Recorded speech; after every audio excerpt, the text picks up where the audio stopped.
Brought to you by Express Care Health and Skin Center. Get in, get out, get better. Welcome back to Healthy Living. Tonight we are talking about being moved to tears. Don't worry, we won't be crying tonight. We will be talking, though, about watery eyes and dry eyes. With me now is our favorite doctor, Express Care's Dr. Jitka Lom. Thanks so much for joining us. Hi, Mindy. So you've practically moved me to tears, but that was something else. But how are tears formed? Okay, well, this is something that everybody experiences.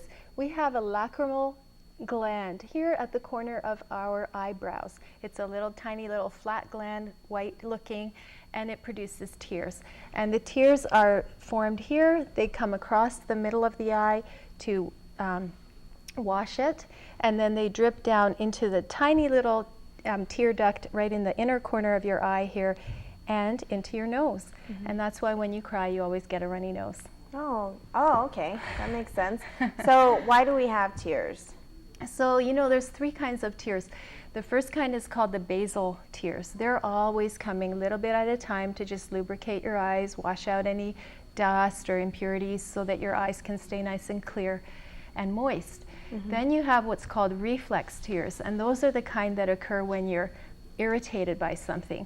Let's say onions or tear gas or pepper spray, or even just a virus or bacteria where you sort of get like a little pink eye and you'll be tearing a lot more. And then the third kind of tears occurs with emotion. So when we're crying or very overjoyed, or we see something so beautiful, or even when we're angry, we will get what we call psychic tears, and that means that we're responding to an emotion in our brain.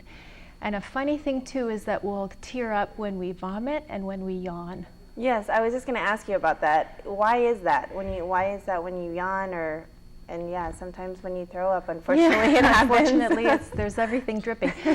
So when you yawn, you're making an expression that is very similar to the one that you make when you scream or cry. If you think, okay, Right. that expression. What you're doing is you're squeezing tight here with these muscles, and they're actually squeezing out your tear gland, your lacrimal gland, and so you'll drip out some tears.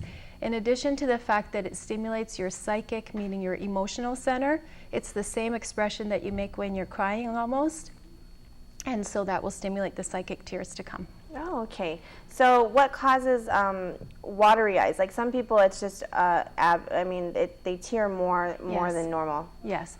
Well, like everything in our body, the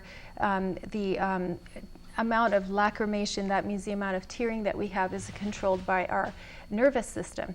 And some people are at a little bit of a higher set point, so they'll constantly tear.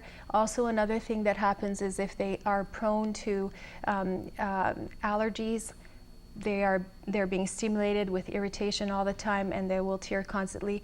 And then there's another condition called rosacea, where people will get like facial redness and blushing and flushing, but along with that they'll also get a lot of tearing and redness of the eyes. Okay, and then there's also the other extreme of that is people that have dry eyes. And I know, like, I'm a contact wearer, so I get dry eyes a lot. That's I think right. maybe lack of oxygen to my eyes, or what is it that causes dry eyes? Well, it's an irritant. You know, just having a foreign body in your eye, even though it's, you know, very soft and smooth and as least irritating as it can be, it's still something in your eye. So it will tend to cause some abrasive action as you're moving your head and walking around and blinking, and so it can cause some dryness there.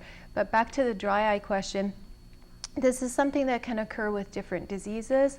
Of course, in environments, windy environments or very aircon, strong aircon can give people dry eyes. And then there are medical conditions. There's a disease called Sjogren's disease, where you basically produce a lot less secretions, meaning less tears, less saliva, and you're kind of just very dry. Okay. And so what can you do to prevent watery eyes, and then also on the same side with preventing dry eyes? Right. So with the watery eyes, if it's due to, let's say, irritation, dust, or chemicals, you want to choose everything that's fragrance-free and hypoallergenic. That doesn't mean organic, that just means everything that's on the label should say fragrance-free. For your soaps, for your shampoos, for any product that's coming near your eyes, especially makeup for women, okay, because they may not be aware that many mascaras and so on will have fragrance in them, and that will be irritating to the eyes. So if you want to choose a good product, you can go online, and there's something called VMV, hypoallergenic products, and I have no part of those. But anyways, you can order extremely hypoallergenic makeup, and then as far as other things you can do, if you're male or female, you could take something like Claritin, which is oral tablets for allergies. You could also use allergy drops in the eyes, which you can purchase over the counter. Okay, awesome. Well, we will pick up our discussion on watery and dry eyes when Healthy Living returns. Stay with us.